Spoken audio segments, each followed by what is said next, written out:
स्वरूपासी मी सांगेन तुम्हापासी यथार्थी सुचिन्हे रामचंद्र भगवान की जय।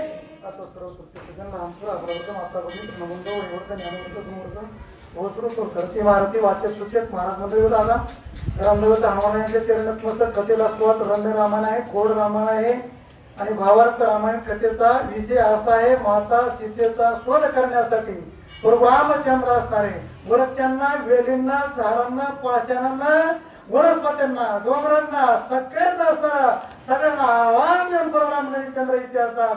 सगळेजण मला कोणीतरी असताना आणि पुन्हा लक्ष्मणला विचारतात, पण रामाचा खेळच असताना कळत नाही, देवाचा खेळच कुणाला कळत भावाला सुद्धा कळणार. मग कोणता भाव आहे? लक्ष्मण सुद्धा आणि भक्ती माता सुद्धा. भाव त्या ठिकाणी एक प्रकारचं कुणाला कळून द्यायचं आहे का?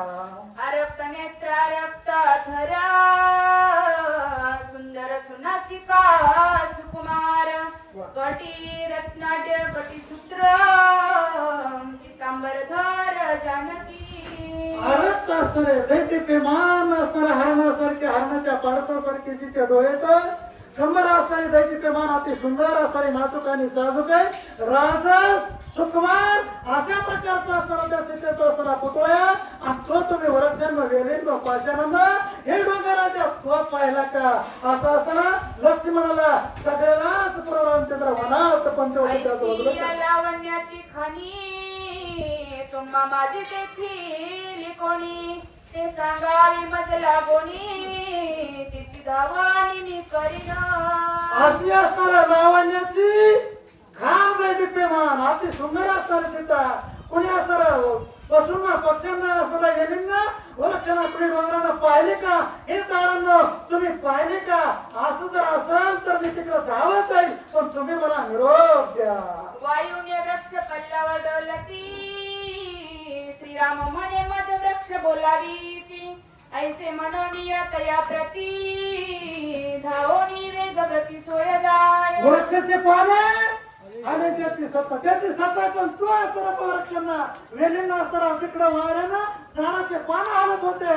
तिकडं असताना विचारू लागला, हे झाडांना माझी सीता तुम्ही पाहिली का? हे वेलींना, हे पशु पक्ष्यांना माझी सीता असताना तुम्ही पाहिले का?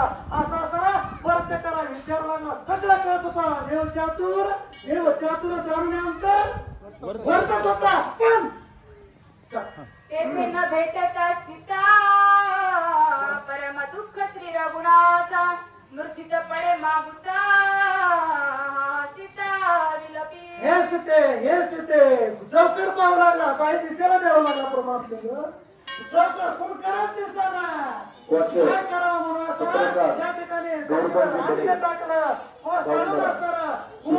गेल्यासारखं परमात्मा आपला निसंधी असताना त्या ठिकाणी शरीर परतवर टाकलं.